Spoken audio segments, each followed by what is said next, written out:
Hello students, I Dipendra welcome you all to Magnet Brains सिंगेज mathematics, जिसके through आपकी IIT JEE mains और advanced की हम तैयारी करवा रहे हैं आपको। ये आपका 11th-12th मैथमेटिक्स का सिलेबस कंप्लीटली कवर करवाते हुए, जो कि सिंगेज का ये पैकेज है, उन्होंने इन पांचों बुक्स को इस तरीके से डिवाइड किया है कि पूरा सिलेबस कवर करते हुए एक अच्छी तैयारी आपकी ना सिर्फ आईआईटी जेईई मेंस बल्कि जेईई एडवांस लेवल तक आपको लेकर जाता है और बहुत कॉम्प्रहेंसिवली करवाते हैं। इन्होंने जो 5 बुक्स हैं, coordinate geometry, calculus, vectors in 3D, algebra और ट्रिग्नोमेट्री, इसके थ्रू थरली उन्होंने हर एक चीज़ को कवर किया है।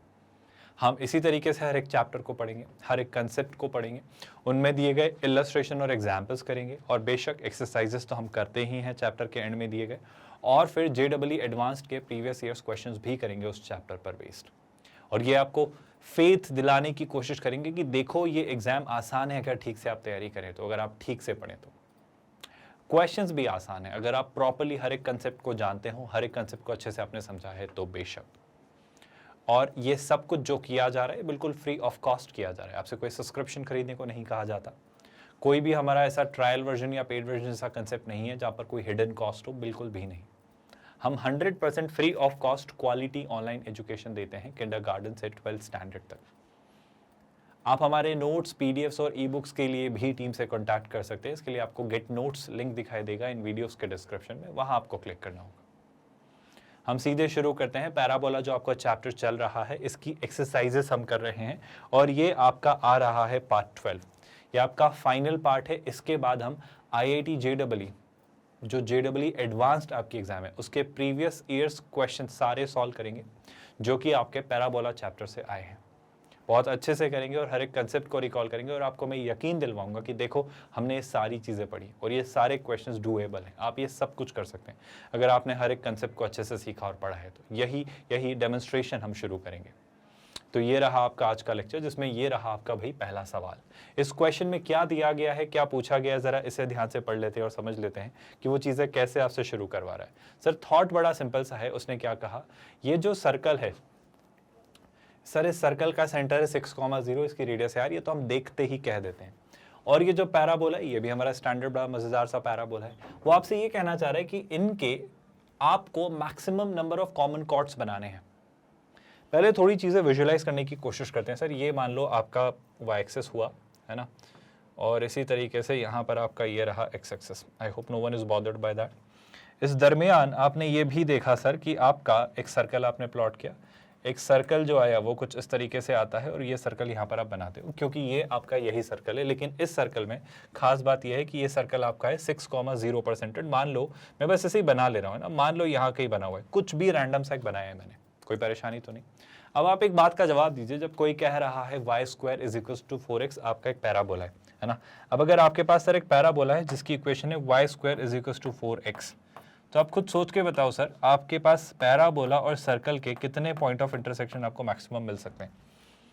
सर एक तरीका तो ये होता कि ये पॉइंट ऑफ इंटरसेक्शन मिलते, पर चूंकि पैराबोला तो फिक्स्ड है, अब मुझे जो चेंज किया जा सकता है वो क्या है, रेडियस। क्या कोई तरीका है इस रेडियस में बदलाव करके कि मैं इस पैराबोला और सर्कल के पॉइंट ऑफ इंटरसेक्शंस बढ़ा लूं।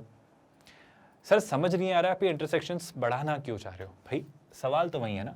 वो आपको क्या करवाना चाह रहा है, maximum number of common chords. Common chord क्या होती हैं, जहां पर ये दोनों कर्व्स इंटरसेक्ट कर रहे हैं, उन लाइन को मिलाकर, उन दोनों पॉइंट्स को मिलाकर जो लाइन बनती है वो कॉमन कॉर्ड है, क्योंकि वो कॉर्ड ना सिर्फ इस पैराबोला की होगी बल्कि वो कॉर्ड इस सर्कल की भी होगी। पर अभी फिलहाल चूंकि इन दोनों ने सिर्फ 2 पॉइंट्स पर इंटरसेक्ट किया है, तो क्या कोई और तरीका भी हो सकता है।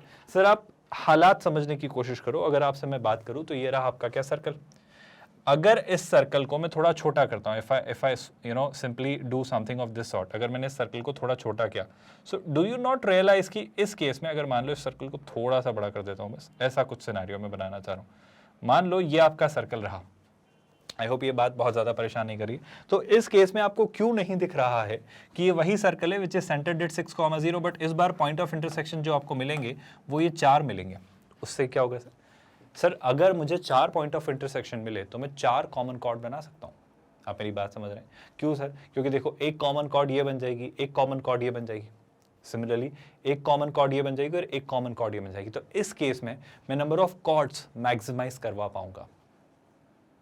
आई होप ये बात आपको समझ आ रही है। मैं क्या कहना चाह रहा हूं कि ये वो केस है जब आपके मैक्सिमम नंबर ऑफ कॉर्ड्स बनेंगे। आई होप आप बात समझ पा रहे हो। ऑफ कोर्स सर, इसमें पॉइंट ऑफ इंटरसेक्शन मैक्सिमम कितने ला सकते हो? 4। मिनिमम कितने ला सकते हो? सर मिनिमम आप लाना चाहें तो आप लाएंगे कितने? 2। लेकिन क्या कोई तरीका है कि उसे और भी मिनिमाइज किया जा सके? रिपीट माई स्टेटमेंट, मैं जो कहना चाह रहा हूँ उसे ध्यान से सुनिएगा। ये जो आपने पॉइंट ऑफ इंटरसेक्शन निकाले थे, is there any way, is there any method कि उसको मिनिमाइज किया जा सके, उसे और छोटा किया जा सके? आपने जो पॉइंट ऑफ इंटरसेक्शन 2 निकाले थे, क्या उसको और कम किया जा सकता है? बस इस बारे में बात करके मैं वो लीस्ट इंटीग्रल वैल्यू तक पहुंचना चाह रहा हूं। क्या आपको ये स्टेटमेंट समझ आ रहा है कि लीस्ट इंटीग्रल वैल्यू से थॉट से मतलब क्या है? सर सबसे पहले तो सारी बातें छोड़ते हैं, हम इन दोनों चीज़ों को सॉल्व करते हैं, हम इन दोनों कर्व्स को सॉल्व करते हैं। आई होप आपको बात समझ आ रही है।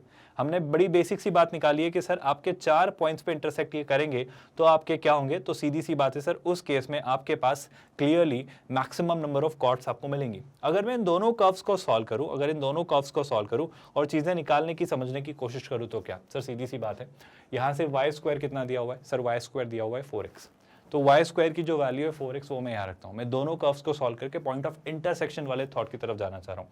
आई होप आप इस बात से सहमत हैं। तो देखो, इसी कर्व को हम सॉल्व करेंगे, जो कि क्या है सर? जो कि एक्स स्क्वायर है ना, प्लस में क्या लिख लेता हूँ इसे 36, माइनस कितना लिख लेता हूँ? -6 इंटू -2, -6 इंटू 2 कितना? -12x। आई होप ये बात आप सब समझ रहे हो। यहाँ से वाई स्क्वायर कितना रिप्लेस किया? वो रिप्लेस किया सर आपने 4x, और आर स्क्वायर को भी इधर शिफ्ट किया तो ये हो जाता है -r² इज इक्वल टू 0। कोई परेशानी तो नहीं है भाई?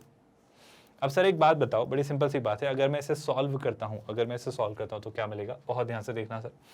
अगर हमने इसे सॉल्व किया तो सर एक्स स्क्वायर को आप एज इट इज रखो, 36 को उधर शिफ्ट करेंगे, -12x -4x कितना हो जाएगा सर? ये हो जाने वाला है -8x। और ये कितना बच जा रहा है सर? ये बचता है आपके पास 36 -r² is equal to 0।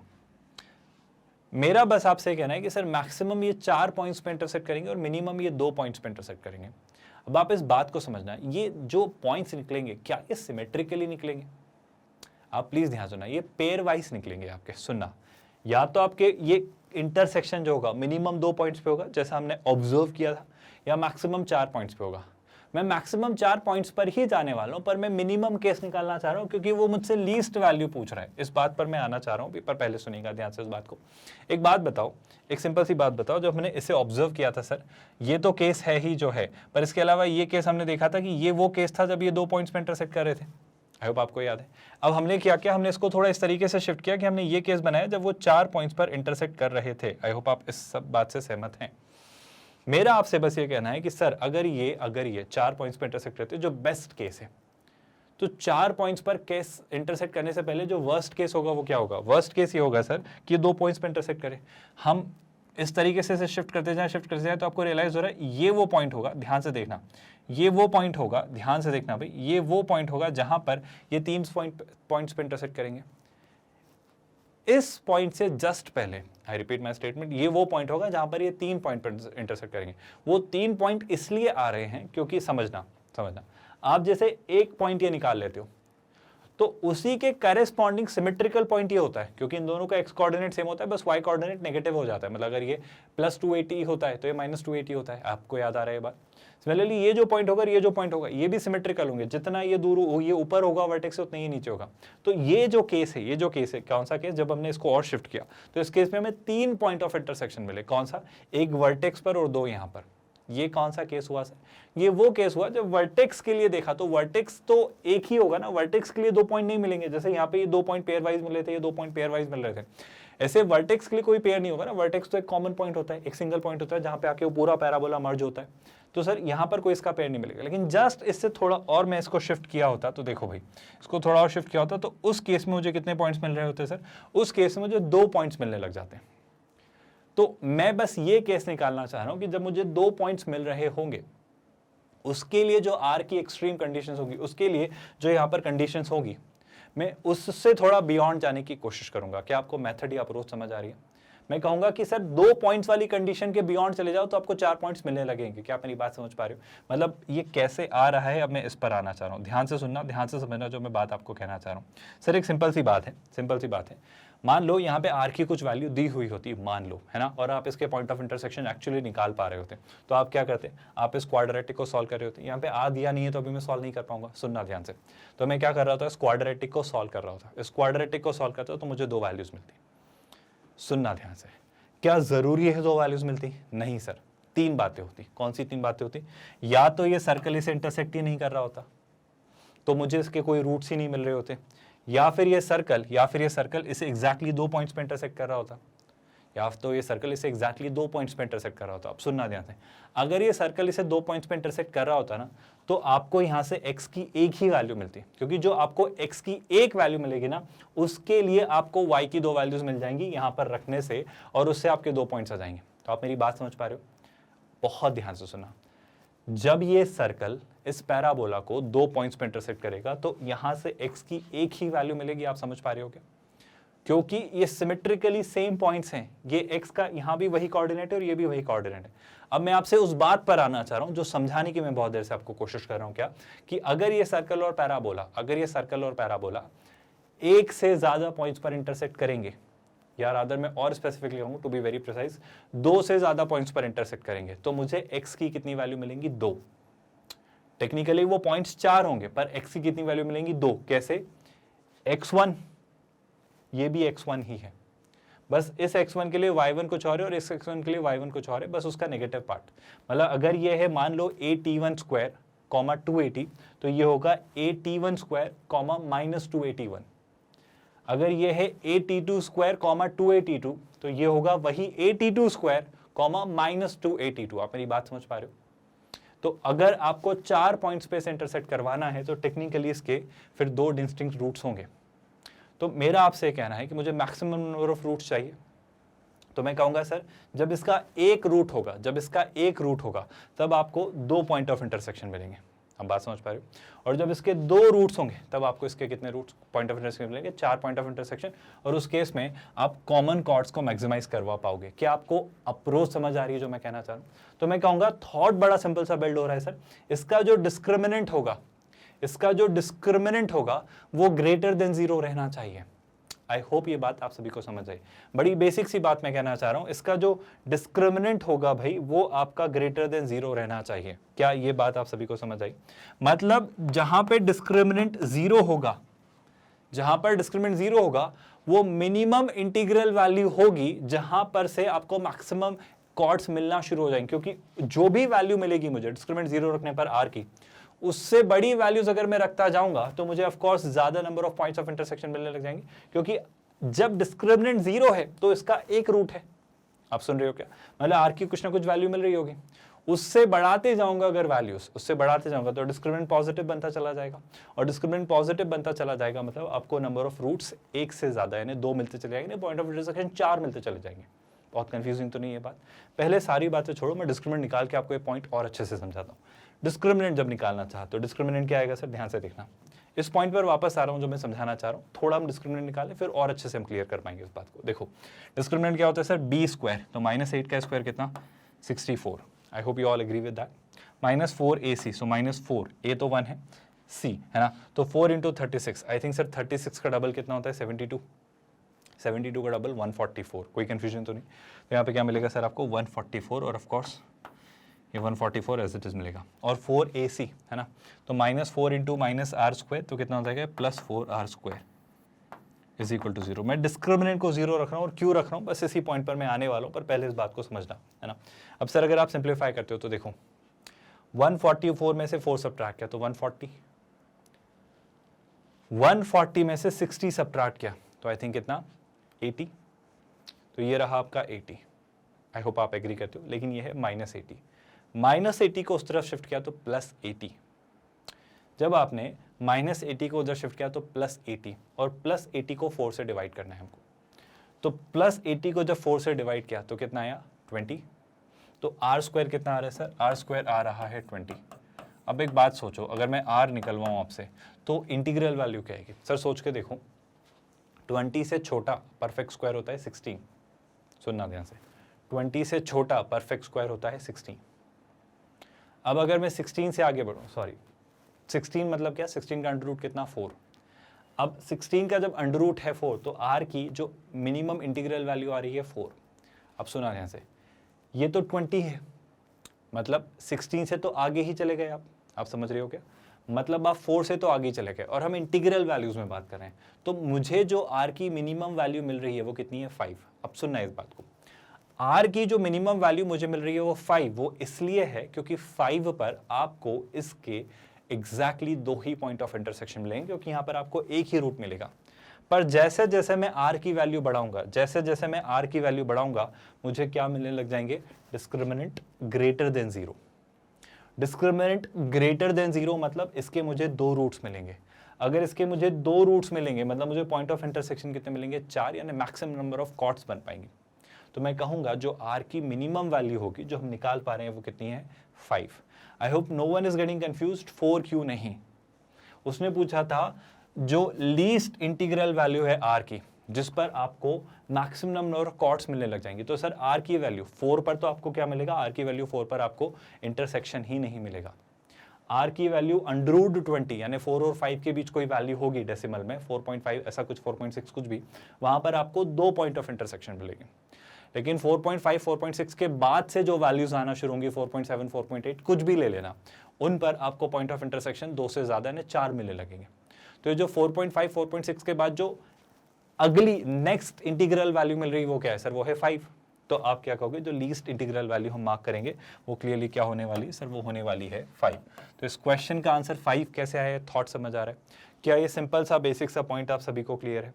I hope इसमें कोई कंफ्यूजन नहीं है। क्वेश्चन बड़ा सिंपल सा है अगर आप चीजें क्लियरली विजुलाइज और इमेजिन कर पाए तो। और ये थॉट तो बड़ा सिंपल सा था सर। अगर यहां तक चीजें क्लियर हैं तो क्या मैं नेक्स्ट क्वेश्चन पर शिफ्ट करूं? देखो इस क्वेश्चन को ना ठीक से विजुलाइज करो, आप इस क्वेश्चन को ठीक से इमेजिन करो। इस क्वेश्चन को अगर आप प्रॉपर्ली ड्रॉ कर लेते हो तो ये क्वेश्चन बहुत आराम से हो जाएगा, इसमें कहीं कोई चीज नहीं जा रही। ऐसे कैसे सर? पहले तो आप इस पैराबोला को प्लॉट कर लो। वो देखो बहुत सारी चीजें आपसे कह दे रहा है, तो मैं बहुत सारी उन चीजों को एक एक करके वर्कआउट करता हूँ। जो हिंट आपको देने की मैं कोशिश कर रहा हूँ वो यही कि इसे ड्रॉ करो, है ना। तो मैं सिंपल सा अप्रोच इसे सॉल्व करने के लिए यही यूज करूंगा कि मैं इसे प्रॉपर्ली थोड़ा ड्रॉ कर लेता हूँ ताकि चीजें हमारी सॉर्ट आउट हो जाए। सर पहले तो आपके पास कहीं ना कहीं एक पैराबोला दिया है, y² = 4ax। तो सर ये बना लो आपका पैराबोला, ये रहा, है ना। ये हमारा पैराबोला है जो कि है y² = 4ax। कोई दिक्कत तो नहीं। वो कह रहा है foot of the perpendicular from point P। तो सर इस पैराबोला पर एक पॉइंट है P, तो इस पैराबोला पर एक पॉइंट है P, let's say point P है। और हम यूजुअली पॉइंट P कैसे डिनोट करते हैं सर, हम पॉइंट P को बना लेते हैं वही आपका AT², 280। I hope no one is confused with that. वो ये कह रहा है आपने इस पॉइंट P से एक्सिस पर एक परपेंडिकुलर ड्रॉ किया, है ना। तो यहाँ से एक परपेंडिकुलर का ड्रॉप किया तो ये परपेंडिकुलर आपका गया, और इसके फीट की बात वो कर रहा है आपसे। ठीक है सर, इसके फीट की हमसे बात हो रही है तो इसके फीट को हम ले लेते हैं। अब जब इसके फीट की बात हो रही है तो जो इसका परपेंडिकुलर आपने ड्रॉप किया तो वो फीट के कोऑर्डिनेट्स हैं, मतलब कोऑर्डिनेट से पहले पॉइंट जो है n। क्या कोऑर्डिनेट भी बता सकता हूँ सर? क्लियरली AT² है तो इसका भी x कोऑर्डिनेट क्या होना तय है, मुझे ज़्यादा कहने की जरूरत नहीं है। AT², और एक्सिस पर है तो y कोऑर्डिनेट 0 होना तय है। कोई कंफ्यूजन तो नहीं है। मैं एक एक बात जैसी वो कहता जा रहा है चीज़ें प्लॉट करते हैं और समझते हैं कि कहाँ पर वो हमें लेकर जा रहा है। फिर वो क्या कह रहा है, a straight line is drawn parallel to the axis. Axis के पैरेलल एक लाइन ड्रॉ कर रहा हूं मैं, विच बाइसेक्स PN। जो आपका ये लाइन है PN, इसको वो स्ट्रेट लाइन क्या कर रही है भाई, बाइसेक्ट। कोई दिक्कत तो नहीं, ठीक है सर। PN का मैं मिड पॉइंट ढूंढ लेता हूं और उस पर आई थिंक मिड पॉइंट यहाँ कहीं होगा, और उस मिड पॉइंट से मैंने एक एक्सिस के पैरेलल एक लाइन ड्रॉ की है। आई होप आप सब ये बात समझ पा रहे हो कि हमने एक्सिस के पैरेलल जब एक लाइन ड्रॉ की तो वो कुछ ऐसी सी आपकी जा रही होगी। और ये जो लाइन आपने ड्रॉ की है वो क्लियरली आपके पैराबोला को कहाँ इंटरसेक्ट करती है, वो Q पर इंटरसेक्ट करती है। सर मैं Q तक आ जाऊंगा, पर अगर मैं इस मिड पॉइंट के कोऑर्डिनेट ढूंढना चाहूं तो क्या वो निकाल सकते हो आप? कौन सी बड़ी बात है।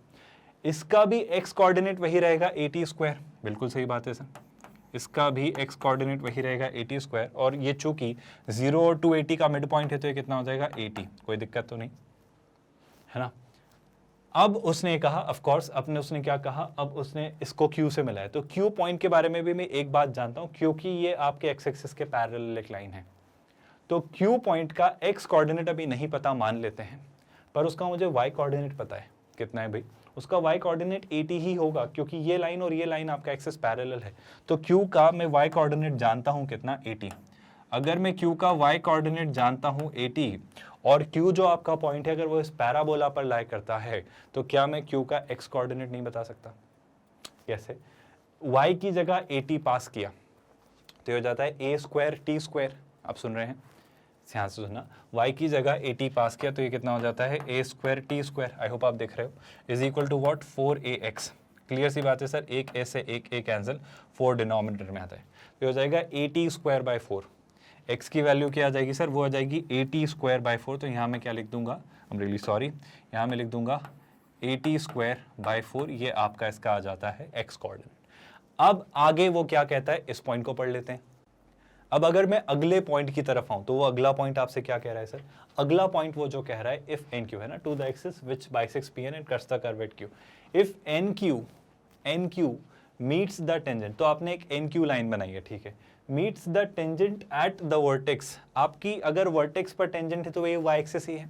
अब आपने क्या किया पता है, आपने सर एन क्यू को एक्सटेंड किया, आपने इस एन क्यू को एक्सटेंड किया और वो आपकी जो आपकी वाई एक्सिस है उसको कहाँ कनेक्ट करती है, वर्टेक्स जो आपका है आपके इस पॉइंट पर, उसको कहाँ टच करती है, वो पॉइंट टी पर टच करती है। I am really sorry, tangent at vertex at a point T. तो ये जो पॉइंट है, आई होप आप कंफ्यूज नहीं हो रहे हो, ये वाला जो पॉइंट है ना, ये पॉइंट होगा आपका टी। आई होप ये बातें अच्छे से समझ आ रही। अब 2-3 छोटी छोटी बातों के हमें जवाब निकालने हैं, वो क्या, P N upon A T. तो मुझे क्या ढूंढना है, मुझे पी एन ढूंढना है जो कि निकला रखा है, मतलब कुछ कहने की जरूरत नहीं है, और ए टी। अब अगर वर्टेक्स है आपकी ए, अगर आपकी वर्टेक्स है ए जो कि क्लियरली सर हम जानते हैं क्या है 0,0, तो टी निकालना कौन सी बड़ी बात है, क्या आप टी नहीं निकाल सकते सर? मेरे लिए बहुत आसान काम होगा टी ढूंढना, क्योंकि टी को लेके मेरा एक ओपिनियन तो सॉर्टेड है, टी को लेके मेरा एक ओपिनियन तो सॉर्टेड है कि टी जो है आपका वाई एक्सेस पर है तो उसका एक्स कोऑर्डिनेट 0 है। Do you all agree with that? अब सर एक छोटी सी बात का जवाब दो, एक छोटी सी बात का जवाब दो। मुझे क्यू के कोऑर्डिनेट्स पता है, मुझे एन के कोऑर्डिनेट्स पता है, तो क्या मैं क्यू एन लाइन की इक्वेशन लिख सकता हूँ? बिल्कुल लिख सकता हूँ। जैसे ही मैं क्यू एन लाइन की इक्वेशन लिखूंगा, उसके थ्रू उसका मैं वाई एक्सेस के साथ पॉइंट ऑफ इंटरसेक्शन निकालूंगा, क्या करके, एक्स की वैल्यू 0 रख के। तो मुझे क्या मिल जाएगा, मुझे टी के कोऑर्डिनेट्स मिल जाएंगे, मुझे टी पॉइंट, ये जो पॉइंट है आपका, ये जो पॉइंट है आपका टी, इसके कोऑर्डिनेट्स मिल जाएंगे। मुझे टी मिल जाएगा, मतलब मैं ए टी ढूंढ लूंगा, सीधी सी बात है, वही डिस्टेंस, और मैं पी एन तो ढूंढ ही चुका हूं और आराम से आंसर निकाल लूंगा। क्या क्वेश्चन समझ आया? चलो फटाफट निकालते हैं। पी एन तो निकला रखा है, बस मैं ए टी में इंटरेस्टेड हूँ, और ए टी तक आने के लिए मैं पहले क्यू एन की इक्वेशन लिखता हूँ। क्यू एन की इक्वेशन क्या होगी, ध्यान से देखो सर, क्यू एन की आप इक्वेशन लिखोगे क्या, y माइनस वाई वन, तो मैं n वाला ले रहा हूँ y1 की तरह, तो y माइनस वाई वन यानी y minus 0 is equal to m। अब m जब आपने लिखा तो 0 माइनस ए टी या 80 माइनस 0 कर लेते, कोई फर्क नहीं पड़ता, तो कितना हो जाता है 80 upon x2 minus x1, so 80 square by 4 minus 80 square, ये कितना आता है 80 square by 4 minus of course कितना, माइनस 80 स्क्वायर, है ना, सही लिख रहा हूँ ना। और जो हमने y माइनस 0 लिया था, तो अब इसके लिए मैं x माइनस x1 लूंगा, तो x माइनस 80 स्क्वायर लूंगा, तो ये हो जाएगा x माइनस 80 स्क्वायर। कोई तकलीफ तो नहीं है भाई किसी भी स्टूडेंट को? सर इसको सिंप्लीफाई मत करो अभी, इसे ऐसा ही रहने दो, है ना। थोड़ा बहुत अगर करने का आपका मन भी हो तो बस इतना कर लो, क्योंकि ये वाला पार्ट थोड़ा अच्छा लग सकता है, तो इसके लिए मैं बस एक छोटा सा काम ही कर लेता हूँ। 4 को यहाँ मल्टीप्लाई किया तो ये हो जाएगा 80 स्क्वायर माइनस 480 स्क्वायर, यानी कितना, माइनस 380 स्क्वायर, और 4 न्यूमरेटर में गया तो कितना हो जाएगा, ये हो जाने वाला है सर, ध्यान से देखना, ये हो जाएगा माइनस 380 स्क्वायर, तो वो वहीं लिख देता हूँ, और ये हो जाएगा कुछ ऐसा, है ना, 3 यहाँ पर लिख दे रहा हूँ, कोई दिक्कत तो नहीं। अब ज़्यादा सिंप्लीफाई नहीं करते, बस एक छोटी सी चीज़ और मुझे दिख जा रही है, क्या कि सर देखो आप ध्यान से, आपका ये ए से ए कैंसिल और ये टी से ये टी कैंसिल, तो टेक्निकली ये क्या बच रहा है, ये बच रहा है -4/3t, ये बच रहा है -4/3t, और ये पार्ट पूरा मैं हटा दे रहा हूँ, कोई दिक्कत तो नहीं भाई, कोई परेशानी तो नहीं। और किसके इक्वल है सर, ये पूरा पोर्शन इक्वल है y के। अब काम की बात आप सुनना, अब बहुत ध्यान से सुनना, मुझे चाहिए ये जो इक्वेशन है किसकी है, ये इक्वेशन है आपकी लाइन क्यू एन की, है ना, ये आपकी क्यू एन लाइन की इक्वेशन है। मुझे चाहिए क्यू एन ने वाई एक्सेस को कहाँ इंटरसेक्ट किया, तो वाई एक्सेस को x इज इक्वल टू 0 पर इंटरसेक्ट किया। आप समझ पा रहे हो क्या? तो x की जगह जैसे ही मैं 0 रखता हूँ, जैसे ही मैं 0 रखता हूँ, तो मैं क्या कोऑर्डिनेट ढूंढ लूंगा, मैं t के कोऑर्डिनेट ढूंढ लूंगा। तो t के कोऑर्डिनेट के लिए x की जगह 0 रखा, है ना, तो 0 रखते ही कितना आता है, देखो भाई, -4/3t तो है ही, और ये कितना है -80 स्क्वायर, तो ये हो जाएगा प्लस, यहाँ पे हो जाएगा 80 स्क्वायर, है ना। तो ये t के आपके कोऑर्डिनेट आए, जो कि x कोऑर्डिनेट है 0, और y कोऑर्डिनेट में भी आप एक बड़ा सिंपल सा ऑब्जर्वेशन देखोगे कि सर इस t से आप ऑफ कोर्स इस t स्क्वायर का ये वाला पार्ट कैंसिल कर दोगे, तो ये हो जाएगा +4/3 टाइम्स 80, है ना। तो मैं इसे थोड़ा और ठीक से लिख देता हूँ, ये हो जाता है आपका क्या, +4/3 टाइम्स 80, ये आपके t के कोऑर्डिनेट्स हो गए। आई थिंक अब तो क्वेश्चन खत्म है, बताओ पी एन कितना होगा? सर पी एन मतलब क्या? ये तो फिक्स्ड है, तो आई थिंक सर 0 से 280 डिस्टेंस तक जाना है तो 280 डिस्टेंस हो गई। आप समझ पा रहे हो ना? तो सीधा एक्स एक्सिस के परपेंडिकुलर है, तो वाई एक्सिस के पैरेलल अगर ये लाइन और ये पार्ट फिक्स्ड है तो आप खुद सोचो 280 माइनस 0 का होल स्क्वायर का अंडर रूट, तो 280 आना है। बस मॉड लगा लो, क्योंकि मुझे नहीं पता कुछ भी, है ना। तो मैं क्या ले लेता हूँ, अगर मैं पी एन की बात करता हूँ तो उसे मैं कहूँगा मॉड ऑफ क्या, 280। ये आपका क्या आया सर? ये आपका आता है पी एन, है ना। पी एन के अलावा वो और क्या जानना चाह रहा है आपसे? पी एन के अलावा आपसे वो जानना चाह रहा है 80। अब अगर वो अगली जिस वैल्यू में इंटरेस्टेड है वो है 80, तो 80 तो सर और आसान सी बात है, ये है 0,0 और ये है 0,10, तो 480/3 आपकी ये डिस्टेंस है ना। अब फॉर्स किसमें? मॉड में। तो यहाँ पर ये डिस्टेंस कितनी हो जाएगी सर? ये डिस्टेंस होगी आपकी 480/3। कोई कन्फ्यूजन तो नहीं है सर? क्वेश्चन शायद खत्म हो गया अगर आप चीज़ें ध्यान से देख पाएँ तो। क्वेश्चन बहुत आराम से मुझे खत्म होता दिख रहा है अगर आप चीज़ें ठीक से डायरेक्ट सी देख पाएँ तो। क्या आपको 80 से 80 कैंसिल होता दिख रहा है? सर बहुत आराम से दिख रहा है। और उसके बाद तो कुछ बचा ही नहीं। क्यों नहीं बचा सर? आप खुद देखो, बड़ा सिंपल सा पार्ट है। आई थिंक ये मॉड आप जानते हो कि एक कॉमन मॉड में लगा सकता हूँ, तो इसमें लिख सकता हूँ क्या, मॉड ओवर क्या 280 अपॉन 480 अपॉन क्या 3, है ना। सर इसे आप थोड़ा अगर सिंप्लीफाई करना चाहें तो आप इसे क्या लिख सकते हो भाई? इसे हम सीधा सीधा लिख सकते हैं, ध्यान से देखिएगा। क्या 3 को ऊपर शिफ्ट किया और 2 का 4 डबल, तो देखो भाई ये 80 से 80 कैंसिल, तो ये कितना हो जाएगा 3/2। और 3/2 पे कोई मॉड लगाने की आवश्यकता नहीं है, और इस बेसिस पे इस क्वेश्चन का आंसर आप क्या मार्क करेंगे? 1.5, यानी पी एन अपॉन 80 जो आएगा वो 1.5। क्या ये एक सच में टफ क्वेश्चन था? क्या इसमें कोई सी भी बात ऐसी थी जो आपको नहीं पता थी? क्या इसमें कुछ भी ऐसा था जो आप नहीं निकाल सकते थे? अननेसेसरीली पता नहीं क्यों स्टूडेंट्स ये कोनिक सेक्शन, पैराबोला, एलिप्स और हाइपरबोला से घबराते हैं। कारण ये है कि वो बस इन बारीकियों को नहीं जानते। इतनी आसानी से आप चीजें सोच सकते हो, और ये ऑफ कोर्स एक आसान क्वेश्चन है, आप समझ पा रहे हो ना। तो ये जो सारी चीजें हम कर रहे हैं भाई, ये आपकी सिंगेज बुक हम सॉल्व कर रहे हैं, जो कि आपकी मैथमेटिक्स के लिए आपको IIT JEE मेंस और JEE एडवांस की तैयारी करवा रही है 11th 12th के मैथमेटिक्स को अच्छे से कवर करते हुए। ये पूरे सिलेबस को उन्होंने 5 बुक्स के एक पैकेज में कवर किया है। वो 5 किताबें coordinate geometry, calculus, vectors in 3D, algebra और ट्रिग्नोमेट्री है। हम हर एक बुक को पढ़ेंगे। अभी आपकी कोऑर्डिनेट ज्योमेट्री चल रही है, हम हर एक चैप्टर को पढ़ेंगे, हर एक कंसेप्ट को पढ़ेंगे, उनमें दिए गए इलस्ट्रेशंस और एग्जाम्पल से उन कंसेप्ट्स को मजबूत बनाएंगे, और बेशक निसंदेह हम एक्सरसाइजेस के क्वेश्चंस के थ्रू उन कंसेप्ट्स को रिवाइज करके कंसोलिडेट करेंगे। और आखिर में हम JEE एडवांस्ड के प्रीवियस ईयर्स क्वेश्चंस भी करेंगे उस चैप्टर पर बेस्ड। जैसे कि ये पैराबोला जो आपका चैप्टर चल रहा है, इसकी एक्सरसाइजेस के क्वेश्चंस हमने कर लिए हैं, सारे कंसेप्ट्स को हमने रिकॉल कर लिया है, और अब हम शुरू करेंगे पैराबोला पर बेस्ड JEE एडवांस्ड में पूछे गए अब तक के सारे प्रीवियस ईयर्स के क्वेश्चंस। एक बेहतरीन सी मजबूत तैयारी आपकी हो रही है। बस आपको इन लेक्चर्स को अच्छे से देखना है, कुछ भी मिस नहीं करना है, नोट्स बनाते चलना है, और प्रॉपर्ली नोट्स बनाकर उन्हें रिवाइज करते हुए क्वेश्चंस को प्रैक्टिस करना है। बस यही की है इस एग्जाम को क्रैक करने की। आई थिंक कोई और परेशानी, क्वेरी या कंसर्न तो नहीं है। कुछ भी हो तो लिखेगा कमेंट में, हम ज़रूर उसे कंसिडर करेंगे। आई थिंक इसके अलावा एक जो ज़रूरी बात आपके लिए जान लेना आवश्यक है वो ये कि ये सब कुछ बिल्कुल फ्री ऑफ कॉस्ट आपके लिए किया जा रहा है। हम कोई सब्सक्रिप्शन खरीदने को नहीं कहते, हम कोई हिडन कॉस्ट नहीं रखते, कोई ट्रायल वर्जन या पेड वर्जन जैसा कंसेप्ट नहीं है। हम 100% free of cost quality online education kindergarten से 12th स्टैंडर्ड तक डिलीवर करते हैं। इवन आप हमारे नोट्स, PDFs और ई-बुक्स के लिए भी टीम से कॉन्टैक्ट कर सकते हैं। उसके लिए आपको गेट नोट्स पर क्लिक करना होगा इसी वीडियो के डिस्क्रिप्शन में दिए गए लिंक पर। तो कहानी बिल्कुल सिंपल सी है, आप अच्छे से पढ़िए, मेहनत करिए और चीज़ें एंजॉय करिए। So I believe we can call it a day here. ख्याल रखिए अपना स्टूडेंट्स, मिलते हैं नेक्स्ट लेक्चर में JEE एडवांस्ड के पैराबोला चैप्टर पर बेस्ड प्रीवियस ईयर्स क्वेश्चंस के साथ। Thank you so much students.